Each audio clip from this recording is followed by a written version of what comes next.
Welcome, Neil. Thank you, Sue, and thank you all for joining us today.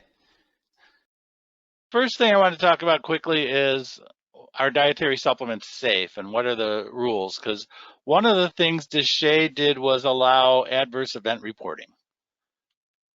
And so when we're looking at relative safely, here's the statistics on food. We're looking at food causing about 76 million illnesses, about 1/3 hospitalizations, 5,000 deaths in the US every year. So food itself is not considered a safe category. And one of the reasons for wanting to regulate supplements so strictly compared to other food categories is because of the potential for interactions between supplements and medications.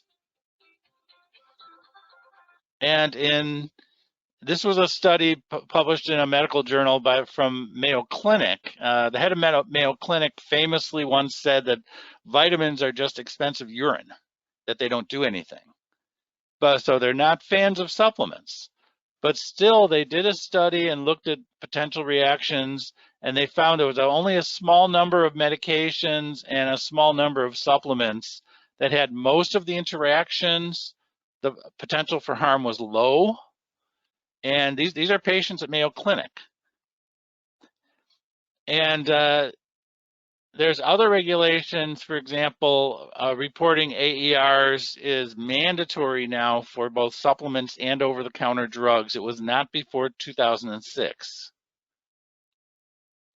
And the actual definition of an adverse event is an undesirable experience with the use of a medical product.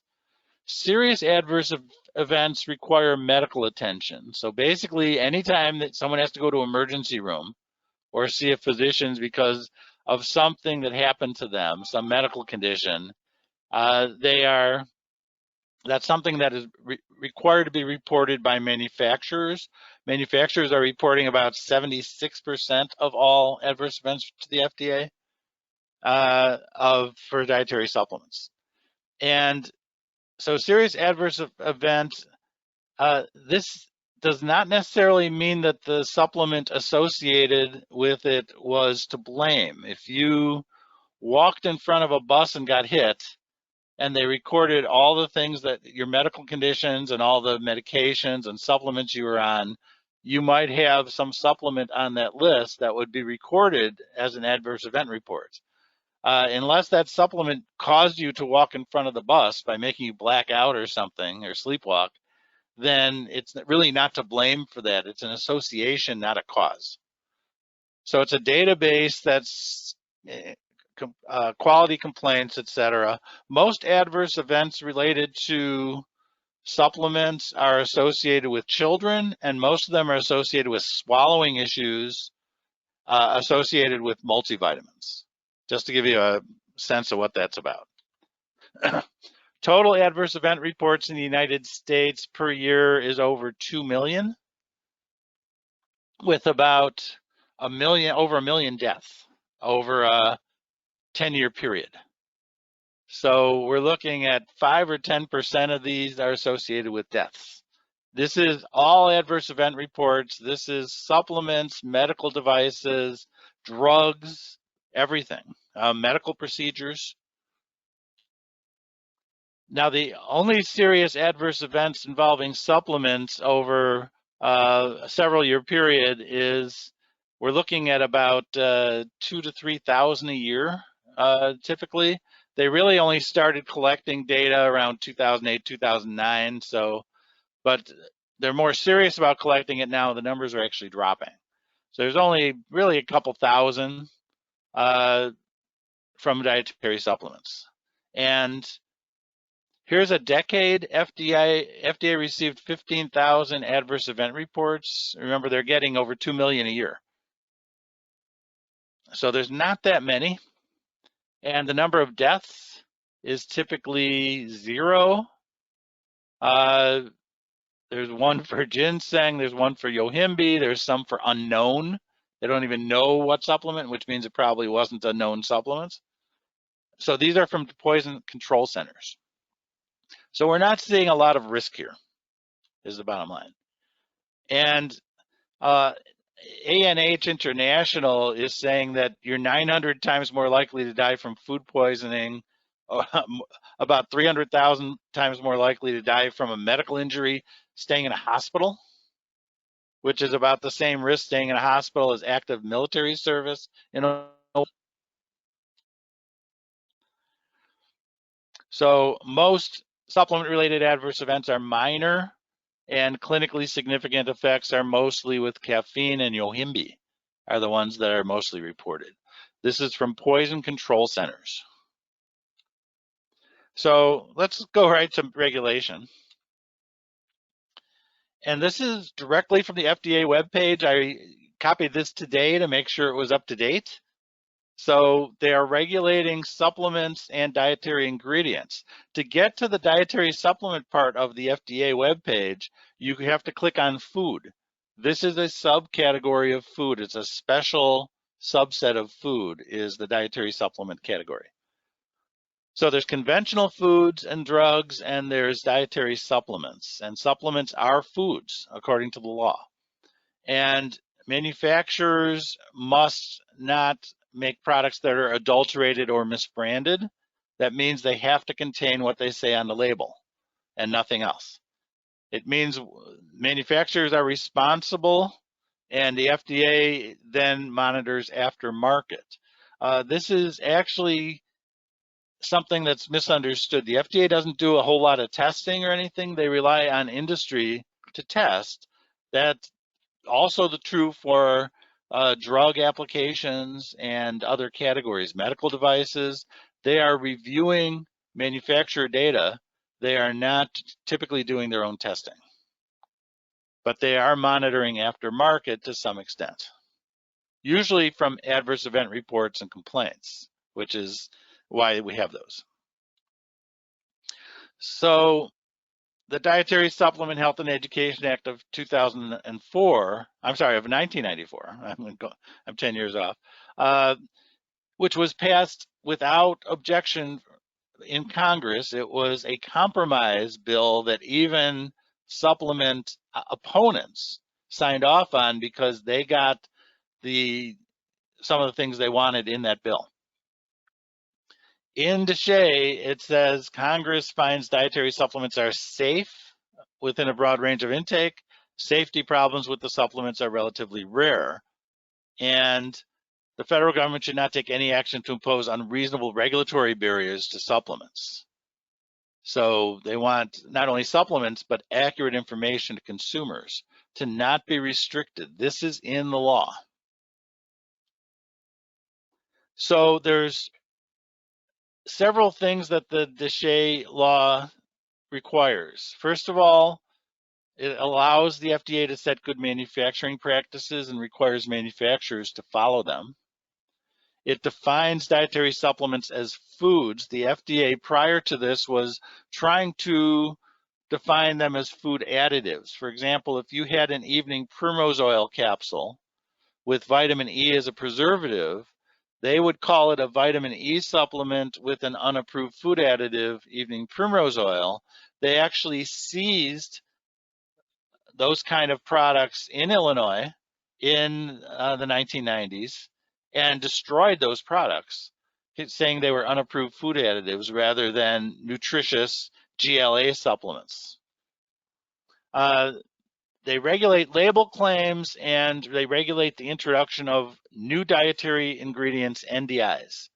And the ingredients that were sold prior to October 15th, 1994, when the law came into effect, are considered old dietary ingredients.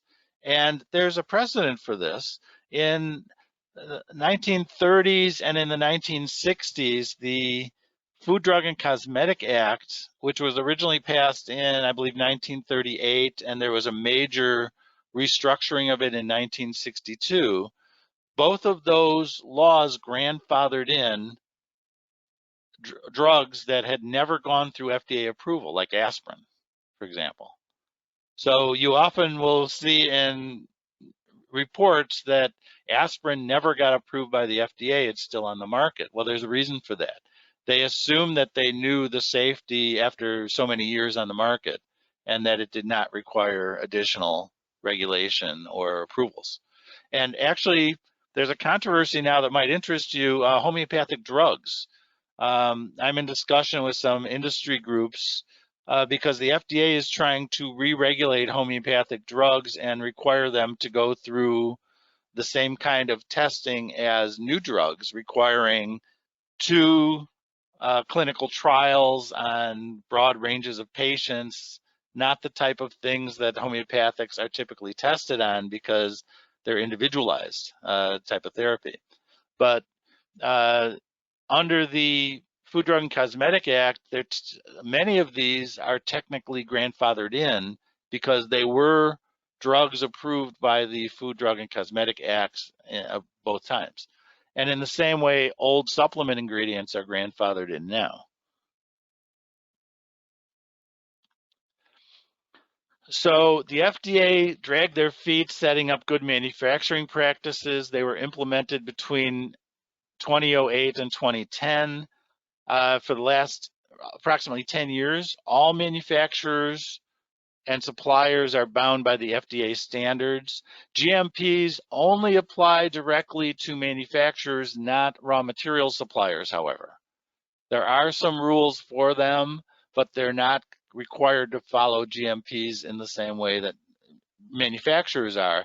And manufacturers are defined as somebody whose brand is on the product, which means that if, like most companies on the market, I would say, don't make their own products and use contract manufacturers, and the brand is the manufacturer, not the contract manufacturer. The brand is required to make sure that the contract manufacturer follows GMPs.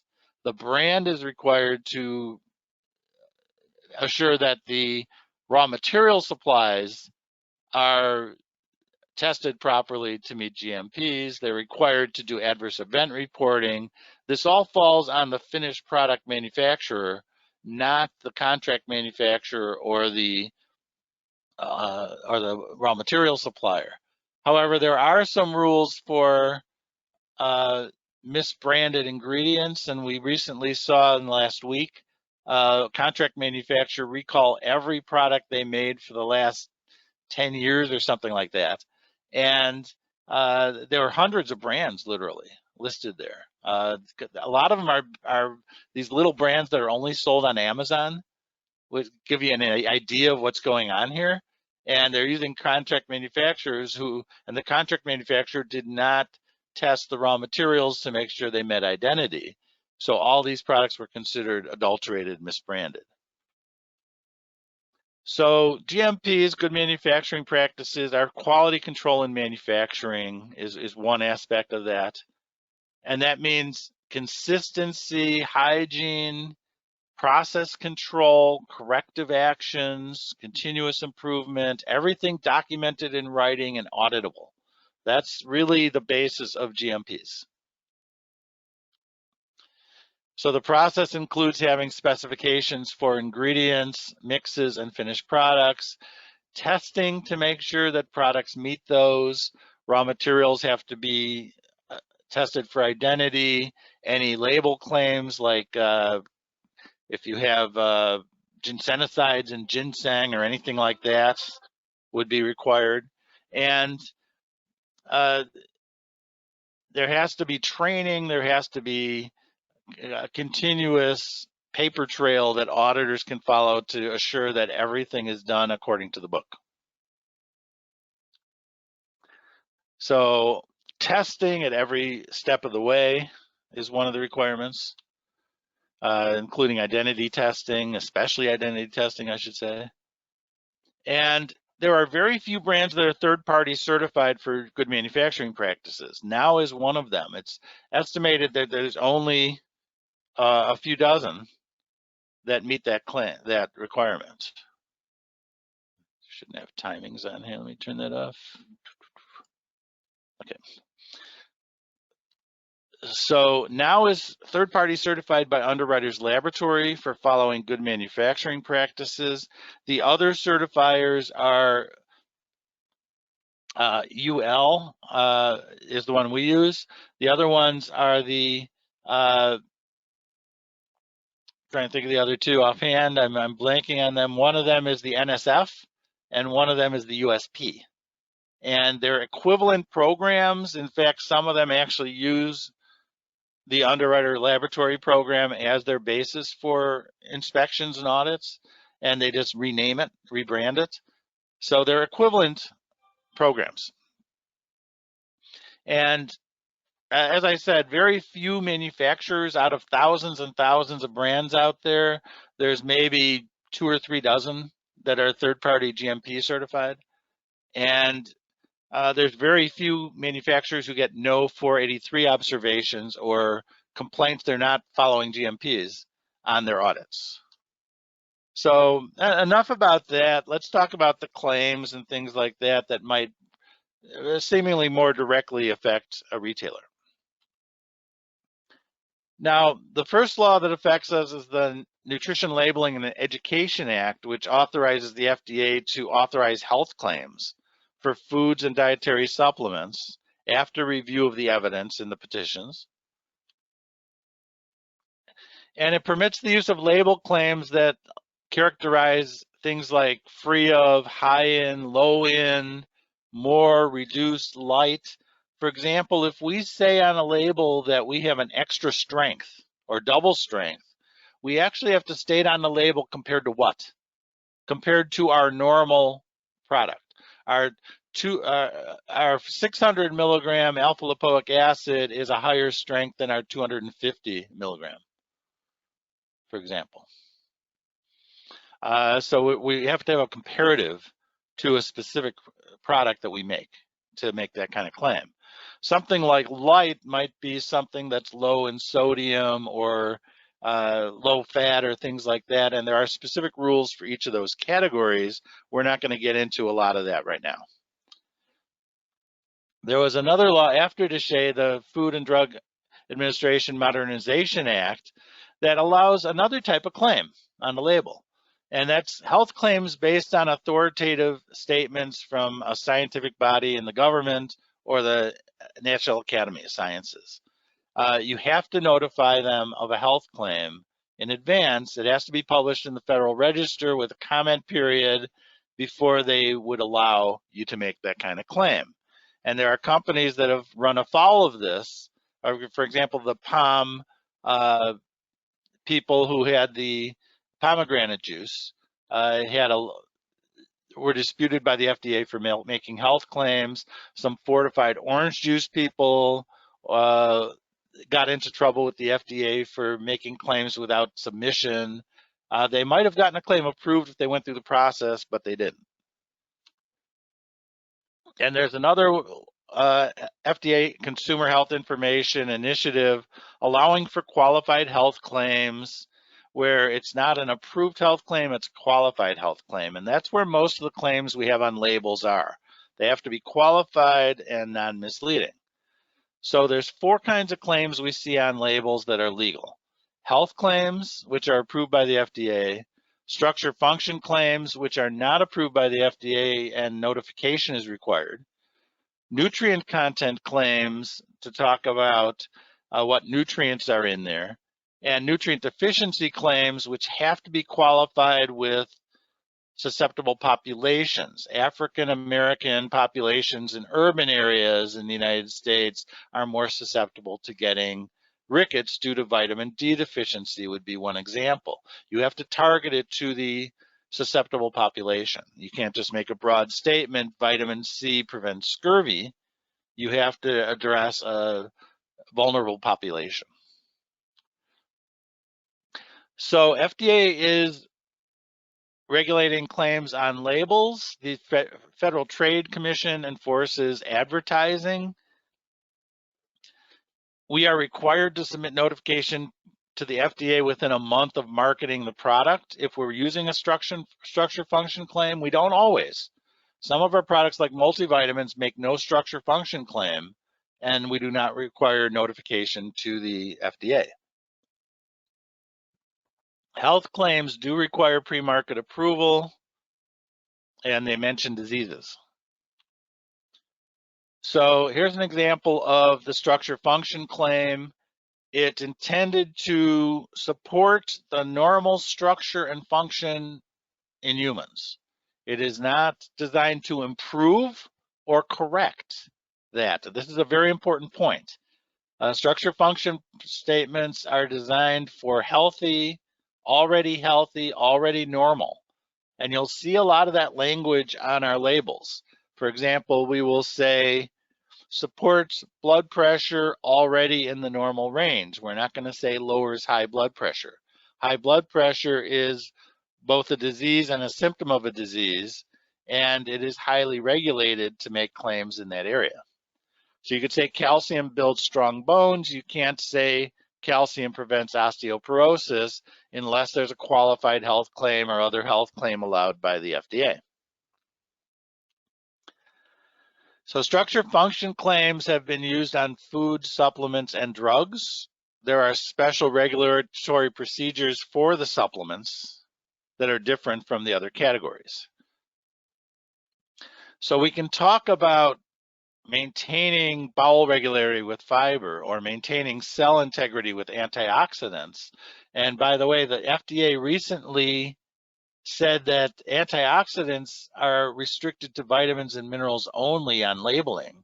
So we can't call pycnogenol or alpha lipoic acid or grapeseed OPCs or anything else that's not a vitamin or mineral an antioxidant on a label anymore, even though they're broadly called that in scientific papers and medical journals. So we can talk about general things, the well-being, health, feeling good, not correcting illnesses. So is it legal to market a product to treat or cure a disease or condition? No. A product, if it's sold as a dietary supplement, it should not be a treatment, prevention, or cure for a disease or condition. That actually redefines the product as a drug. The labeling can redefine a product as a drug, and it's an unapproved drug, which means it's an illegal drug. So products that contain pharmaceuticals or that are not on the label are unapproved drugs is one category, but products that are claiming to treat some disease or prevent a disease or cure a disease are also considered drugs under federal law. So it is obviously not legal to claim that you're going to treat something. So these are some of the qualified health claims allowed for foods. These are in the categories of fiber and sugar alcohols. You will see these on labels. Soluble fiber, xylitol and erythritol and those kind of sugar alcohols for dental health, fiber containing grains and fruits and vegetables for cancer, fruits, vegetables, and grains that have soluble fiber for coronary heart disease, and healthy fats associated with the risk of heart disease and cancer. Corn oil, believe it or not, canola oil, which actually has some pretty good studies. Canola oil, non-GMO, of course, is one of the healthiest oils you can have as far as cardiovascular disease. Monounsaturated fatty acids from olive oil, walnuts and heart disease, omega-3, of course, nuts and heart disease, other fats and cancer. There are some specific claims allowed. They're qualified claims. They all have disclaimers, such as the FDA does not recognize this or thinks there's not a lot of evidence for this, but they're allowing a claim. And it's usually a very lengthy disclaimer because it's not only the claim, but it's a disclaimer with the claim. So for supplements, there are some like calcium and vitamin D for osteoarthritis, soy protein and the risk of coronary heart disease.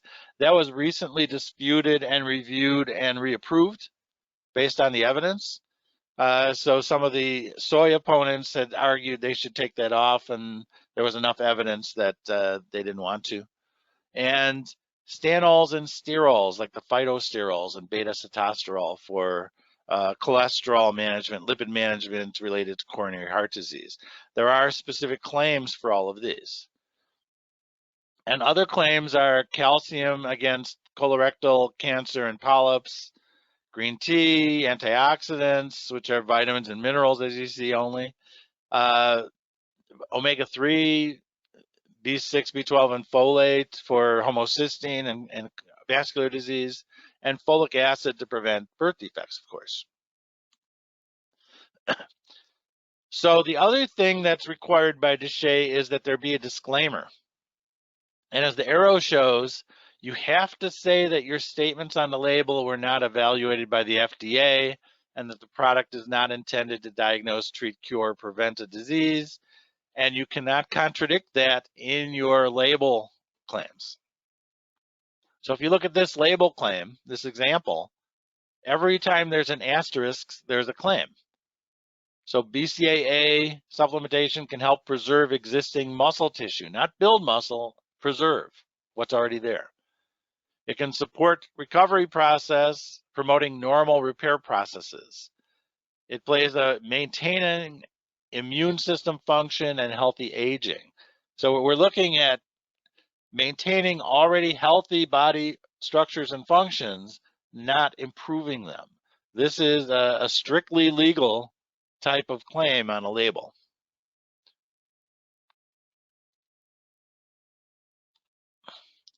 So label claims can prevent a deficiency disease. You can mention that on the label for susceptible populations if you identify the populations and target it to those populations. How a product affects the structure and function of the human body. A couple examples here: glucosamine promotes joint health, elderberry supports immune system. You're looking at some fairly general stuff here. General well-being is allowed. You could say it on a multivitamin, for example. Qualified health claims need the disclaimers. They can be used as well. Now for literature. Promotional literature is considered part of product labeling, and that includes web pages or physical handouts. So if you have a branded piece of literature or a branded web page, that is considered product labeling as well, and an extension of product labeling under the law. Third-party literature is somewhat sketchily defined, but here's the basics. They can discuss disease because they're not talking about a specific product, a specific brand and product. The rules are third-party literature has to be a reprint of the entire article, not an excerpt touting a function of a product. It cannot be produced or obviously produced by a manufacturer or retailer, including a sticker or a stamp on it. That is a branding type thing. It has to be unbranded. It has to be physically separate from the product that has not been defined. You know, obviously you're not going to tuck it on the shelf right next to the product. Could it be in a section by a product? Questionable. And scientifically balanced. You can't have something that says everybody knows vitamin C prevents cancer when everybody doesn't know vitamin C prevents cancer. There's studies indicating maybe it doesn't. So these are the rules on literature. Software and books. They also have to qualify as third-party sourcing. Retailers are not allowed to answer questions that customers might see in the software or the book and summarize related to diseases. You can direct them to a product mention. If they're reading a book about arthritis, you can show them to your joint health section, but you can't tell them here's a specific brand or product that's going to do what you read in that source, that third-party source. You have to maintain some kind of separation between the product and the third-party source. The sources, in other words, should be speaking for themselves. You have to be pretty general in answering questions about that. Yes, we have products with glucosamine. Here's the section. You want a recommendation? How many a day do you want to take? Okay, here's some products. You know, you can go into that kind of detail at that point. but not addressing it as an arthritis cure by yourself.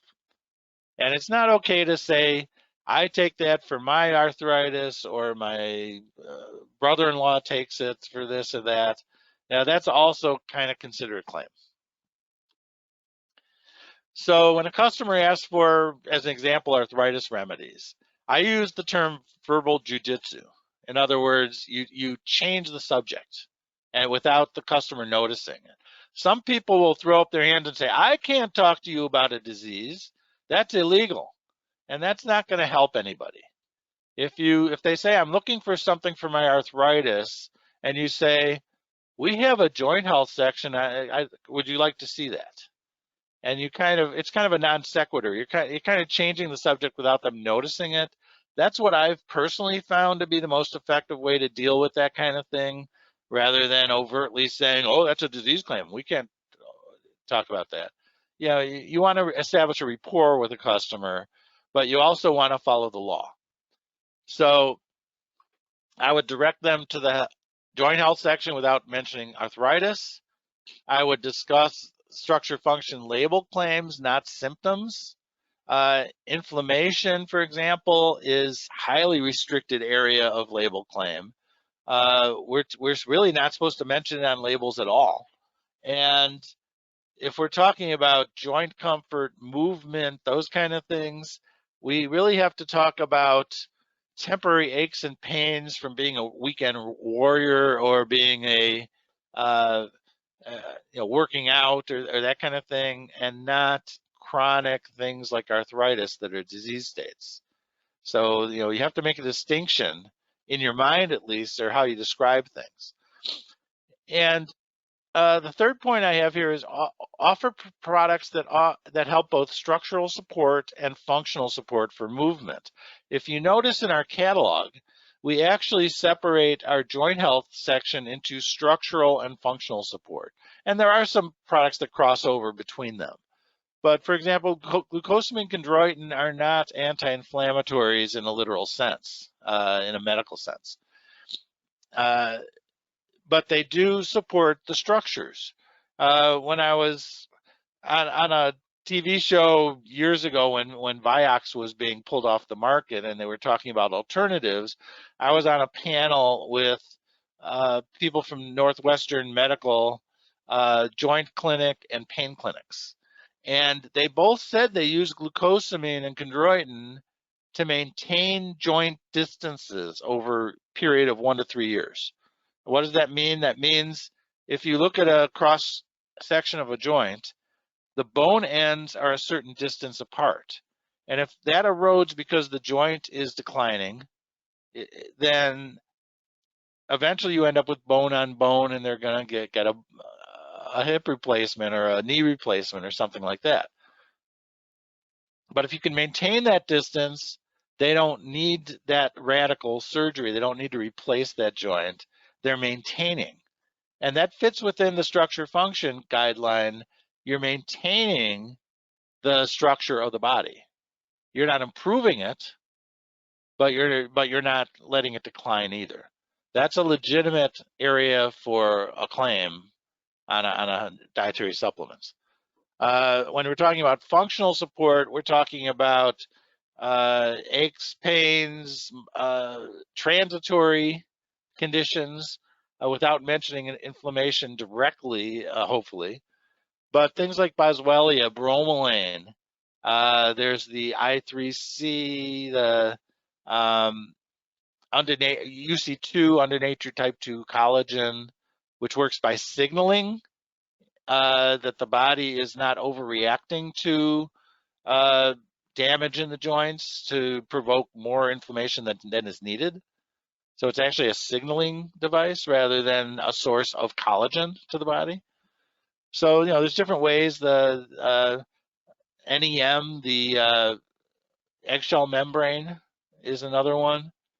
So some of these work by signaling or by temporary effects. So if you see any claim that it works within a week or two, that's typically something that works on functional support. If you see something that's structural long-term, joint structures, that's going to be more long-term. That's more structural support. And it's okay to talk about homeopathic or over-the-counter drugs that have legally mandated medical claims for arthritis. Capsaicin and menthol are approved OTC ingredients. So if you take them, there might be a claim. You might have a drug facts label on a product instead of a supplement facts or a nutrition facts. And the difference between nutrition facts and supplement facts is that nutrition facts, it has to follow the food rules. It's labeled as a food. It does not have to follow dietary supplement GMPs. It has to follow food GMPs, which are less rigorous. They don't have adverse event reporting on regular foods, just supplements, for example. And you don't have to test every ingredient on the label claim for foods, but every ingredient on there has to be generally regarded as safe. It has to be approved as a food. Any supplements that are added as a fortification have to follow food fortification rules, which are a little bit different because there are vitamins and minerals that are not approved for food fortification. So you cannot fortify foods with everything that's in a multivitamin, and you have to follow the label amounts with the RDAs, or the daily values, which are what we see on labels. So it's related RDAs. So with that in mind, if I want to add a lot of B12 to a product that's a food, I have to justify, okay, this is a food for vegetarians. They need extra B12. They're likely to not be getting it from other sources. So to go above the daily value requires me to justify it to the government and also to an organic certifier if it's organic. Some of the more recent laws, there's a Antibioterrorism law that was passed after 9/11, and all food manufacturers, including dietary supplement manufacturers, have to register with the government. We have to give them advance notification of raw material imports so they know what's coming and how to inspect it. There's a Food Allergen Labeling and Consumer Protection Act. The 8 major allergens that cause 90% of food allergies are on that list. These are the ones you'll see on our product labels. And we'll say shellfish, fish, tree nuts. We don't have peanuts on that list because we're a peanut-free facility, because we also have a disclaimer that we process other allergens in the facility, but not peanuts. So peanuts are one area where we're okay on that. This law also allowed the FDA to set up gluten-free labeling regulations, which have been, you've seen some of those.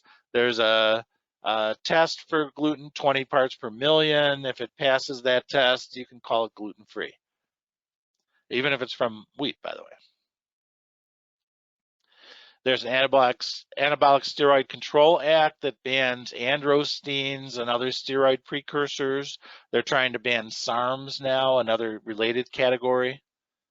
This was passed with the support of our industry, by the way. FDA Amendments Act, we are not allowed to introduce into interstate commerce any food that has a drug or biologic previously approved for medicinal use. This is one of the arguments against CBD. CBD has been approved as a drug. So it's technically illegal federally to offer CBD in a supplement because it's been approved as a drug. So there's a bill now in Congress to overturn that. There's actually a way for the Health and Human Services Secretary to start a process to overrule this, and on a case-by-case basis. They have not done so yet, by the way. But that's why CBD is so questionable legally and why we don't offer CBD. And the Food Safety Modernization Act, enhanced mandatory recall authority for all foods, including supplements, is given to the FDA. So they have a lot of authority now to pull anything where there's any safety concern. And it requires FDA to issue a guidance for how they're going to enforce the new dietary ingredient provision of DSHEA, which has not been enforced well, and there's a lot of confusion because the FDA at times says any new process, even if the ingredient ends up the same, makes it a new ingredient, and whether an ingredient has to be re-registered for every product it's used in, if it's a new ingredient, versus registered once and anyone can use it. So there's a lot of confusion over that. It has not been settled yet, so many years later. Here are some of the regulations at a glance. And FDA regulated products, foods do not require pre-market approval, neither do dietary supplements. However, pre-market notification of new ingredients is required for both foods and dietary supplements. Mandatory adverse event reporting does not apply to other foods, only to supplements. But if you see, a lot of these supplements are regulated almost the same way as drugs, rather than the same way as foods in a lot of cases. So, this is kind of interesting to me that you're seeing it all at a glance. Supplements are regulated. You do not need pre-market approval to introduce a food to the market unless the food has a novel ingredient that was not on the market prior to DSHEA, October 15th, 1994. Does the FDA enforce this? Yes and no. They could do better. And the industry has long allowed and advocated for increased budget to the FDA for enforcement of existing laws, as opposed to new laws being introduced to regulate them. There are laws that have been introduced in New York, Massachusetts, Illinois, to require certain supplements to be sold from locked glass cases that only managers can access. And that includes diet and bodybuilding and lipotropic, things based on choline, strangely enough. There's some strange ideas, but as you see from the FDA's webpage, these are some of the classes of warning letters they've issued. They have the power to do it if they want to. These are some of the examples. Here's the Palm Wonderful I mentioned earlier, that they got a reviewing the web page, you're making drug claims, basically. So in summary, dietary supplement safety is pretty well established, and the regulations are pretty adequate to protect the public because we're not seeing hardly any deaths and very few adverse events. A couple thousand a year out of a couple million are dietary supplement related. Enforcement can always be improved. I like to use an example. If you're going down the street, and let's say you're going down the highway at 55 miles an hour, and someone passes you at 90, what's the solution? Should you be required to make them stop? Should the industry police itself? That's a limited solution. Should they lower the speed limit? That's not going to stop the speeder, is it? They're already breaking the law. Should they put in a speed bump every mile to make them slow down or break their car? Well, that would affect everybody, not just the lawbreakers. Or do you put out a cop and catch them? And it's the same thing with this. You put out the cops and catch them, you'll slow them down or stop them. Illegal claims are or should be being addressed by the FDA and the FTC. So that concludes my presentation.